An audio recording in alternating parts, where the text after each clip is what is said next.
আসসালামু আলাইকুম, আমি ডাক্তার সুজন হোসেন, ফিজিওথেরাপি বিশেষজ্ঞ, সুরক্ষা হেলথ কেয়ার। এই ভিডিওটিতে কমন কিছু ফিজিওথেরাপি এক্সারসাইজ দেখানো হচ্ছে, যে এক্সারসাইজগুলো অনেক সহজ এবং খুবই কার্যকরী। এই এক্সারসাইজগুলো যে সকল বাচ্চার ব্যালেন্সের সমস্যা বা ভারসাম্যের সমস্যা, তাদেরকে এক্সারসাইজগুলো করাইতে পারেন।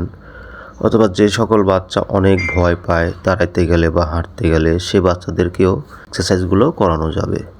তবে সবথেকে বেশি যে কার্যকরী এই এক্সারসাইজগুলো, সেগুলো হলো যে বাচ্চাগুলো হাইপার, সেই বাচ্চাদের জন্য এই এক্সারসাইজগুলো অত্যন্ত কার্যকরী। যে বাচ্চাগুলো হাইপার, এই এক্সারসাইজের পাশাপাশি তাদের খাবারের কিছু মেইনটেন্স করে চললে বাচ্চাদের হাইপারনেস অনেক কমে যাবে।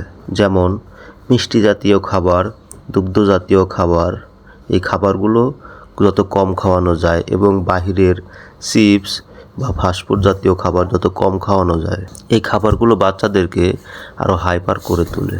এডিএইচডি অর্থাৎ হাইপার অ্যাক্টিভিটি বাচ্চাদের ক্ষেত্রে থেরাপির পাশাপাশি অবশ্যই তাদের খাবার মেনটেন্স করে চলতে হবে। সঠিক ফিজিওথেরাপি চিকিৎসা নিন, সুস্থ থাকুন।